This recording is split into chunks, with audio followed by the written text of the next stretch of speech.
I'm Gerry Savage, and welcome to this episode of The Savage Edge. Well, we've unpacked a lot of things over the last few weeks, 5 weeks to be exact. This is episode 6. Today, I want to unpack relationships. Relationships as we build them in sales and business are paramount to success. Relationships are important in all aspects of our lives. Because let's just face it, nothing happens until we communicate with someone. And most of the time, nothing happens unless we built a relationship if we're in business and in sales, right? So if you don't think that's really important, I want you to think for a second. Think back over the last 20 years. How many people have touched your lives? How many people have touched your life? Now, I bet you can't count them all. You don't have enough fingers. I don't. But I bet there's enough fingers to count those people that have touched your life in a positive way. Those people that have made a difference in your life. I know I can count them out right now to you. And, was that just happenstance? Did those people just walk into my life just, because? A lot of times, when I think back, those people came into my life. Now, I believe everything does happen for a reason, and I also believe that God has a plan for us. But there were times when I've met people unexpectedly, but by nature. And I hope you're this way too, especially if you're in sales and you're in business and you want to grow your business. Not just to make a lot of money, but to be successful in a way that you can potentially give back to other people. But what was interesting for me is I always had a genuine interest in people.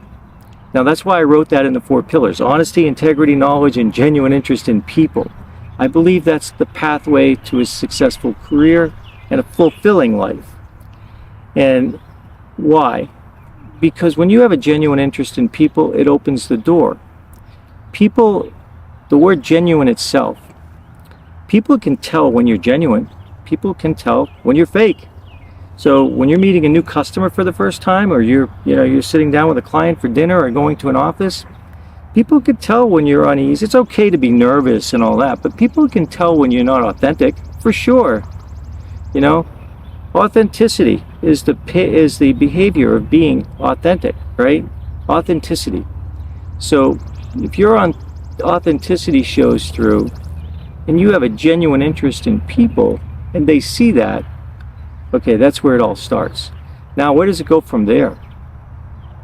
Well, it's finding common ground, because you can't build a relationship with someone unless you find common ground.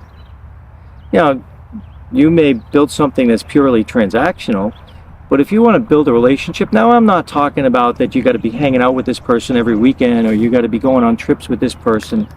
That's great if a relationship goes to that point. And in business, I know that, we've all taken trips and we've all had great times with our clients and everything like that. But genuine interest in people is the baseline. And then God gave us 2 ears to listen. I'm going like this to mark that. And because Stephen Covey said it best in the 7 Habits of Highly Effective People: seek first to understand before being understood. So by listening, you can find common ground. And when you find common ground, now that opens up the conversation. Now, how do we do that? Well, in the 4 pillars, I wrote a personality assessment, and I actually built it into a process, which I'm not going to, we don't have time to review here today, but it is on the website, and I'm happy to give that to you if you reach out to me. But the course was effective communication in a sales call, and I wrote a personality assessment. Not scientific, it's not a Myers-Briggs, or it's not an insights profile or anything like that. But what I wanted to do was just build an assessment that you could take in 35, 40 questions and just reaffirm what your style is and how you like to communicate. Because that's the first thing. If you think about it for a minute, I know you know how you like to communicate. Okay, if you're a doer, you're going 100 miles an hour, it's always fast, and maybe you miss a few details. If you're an analyst, maybe, I know for a fact you've done your homework, and if you're looking at clinical papers, if you're in the medical field, I know that you've got that down. A doer may have that information, but they want to gloss over it, they want to get to the next step. But if you're an analyst, you take a step back and you want to dot your I's and cross your T's, and a lot of physicians that I've worked with are the same way. Right, so you got to have your facts straight. And so once you have the genuine interest and you find common ground, how do you build a relationship on that? Because you have to build trust, right? But building trust happens through a series of actions, right? I can't just say, hey, trust me, doc, trust me. Or, hey, doc, give me a shot, will you? Why should I give you a shot? I don't know you. I don't trust you. You've been there. But it's asking questions. And I've always talked about asking better questions. But especially when building a relationship, there's a couple of things that I've always done when I've gone to a new office or practice or a new client, whatever business I've been in. And you got to do your homework. And now, you're not doing your homework to put one over on someone. What you're doing is your homework so you can better understand them. Like, I want to know where somebody went to school. If you're in the medical field, I want to know, before I even get to speak to that person, now whether it's virtual at scale these days or whether it's in person, I want to know, where did that person go to school? And why did they go to school there? And was it in their home? Was it near their home? Was it something that brought them there? If they're practicing in a certain place, are you from there? Why'd you move here? I want to know all those things. I just can't go out and start asking those things. Just, hey, I want to give you a list. I'm not going to interrogate a person. But you need all those things, not to put one over on someone, but you need them in order to move the conversation in a way that allows you to find more out about each other. And I said not about that person, about each other. Because once you start doing this, they're going to engage. Now, and they're going to engage in the way they like to communicate. So that's why I went back to the assessment and said, you've got to understand your style. You've got to quickly understand the style that other person is. And then you have to adapt your style. It's your job to adapt your style in order to effectively communicate with that person, because you're the one that's calling on them. All right. So I would always say, hey, I saw that you went to school at USC. Yeah, and then they're like, okay, well, he knows something about me. Now, are you from there? No. Oh, why did you choose it? Were you involved in sports there? So you start to unravel that. No, I'm from Montana. Oh, Montana is a beautiful state. You grew up in Montana? Yeah, I grew up on a ranch in Montana. Oh my God, really? So now you're just starting to, and you can fish for stuff, literally, a lot of fishing in that state. You ever do any fishing? Oh, well, yeah, I like to fly fish. Oh, really? You been in any neat places fly fishing? Well, yeah, I've been fly fishing for bonefish down in Florida. No kidding. I went tarpon fishing down in Florida several years ago. It was a great experience. So now you're building on something, right? Now you guys are finding common ground together, right? And that doesn't build trust at that point. Somebody's got to look at you and they can tell.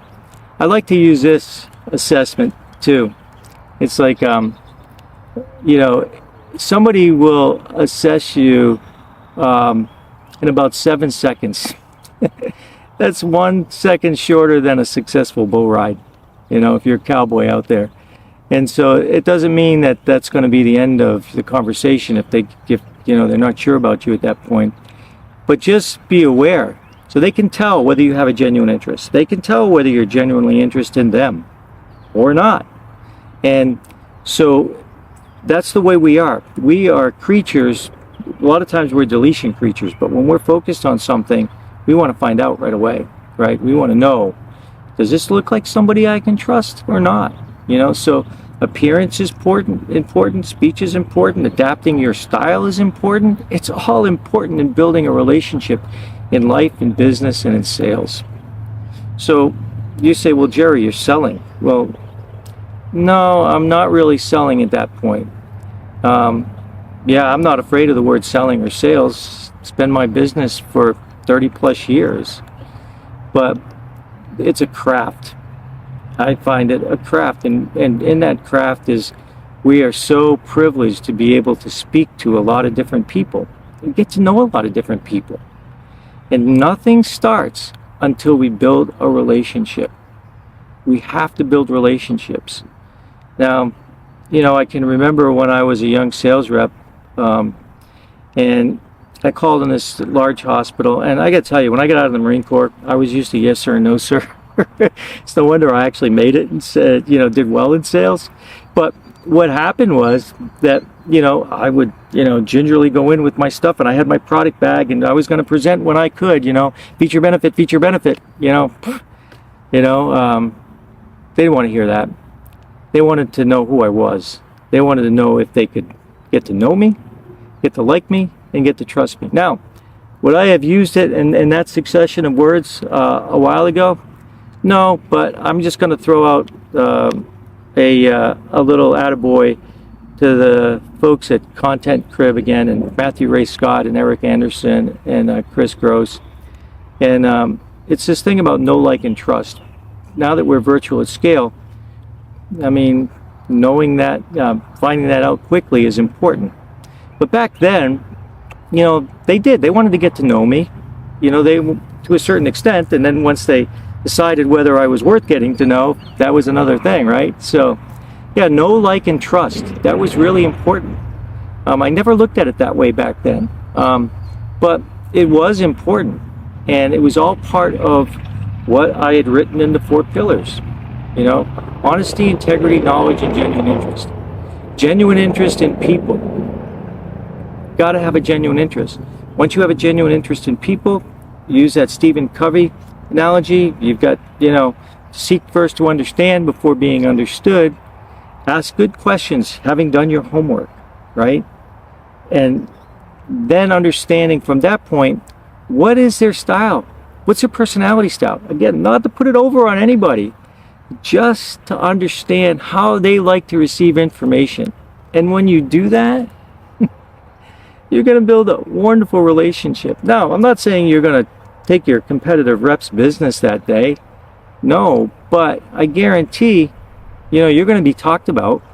You will be talked about once you start to build a relationship. It happened to me.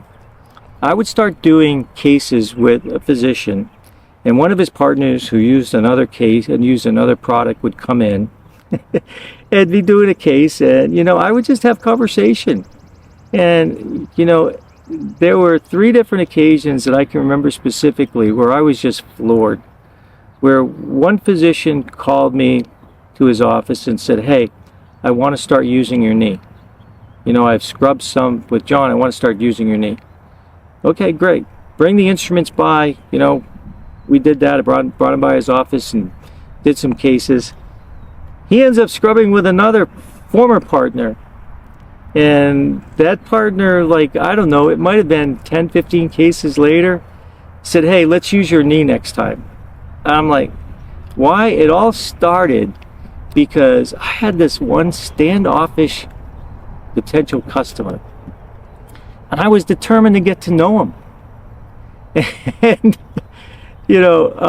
some of the stuff that went on, I mean, he was really into bird hunting and dogs, and I had a hunting dog I was learning with, and he helped me. He insisted on helping me. So, and then I went bird hunting up in Millinocket, Maine, with a bunch of physicians I was invited to. This was all pre-DOJ, I guess you would call it, but we went bird hunting, and that just kept just going and going and going, all because I asked some questions one day, started a relationship, common ground. Somebody decided that they could trust me, started doing a lot of cases. Next person wanted to do some cases.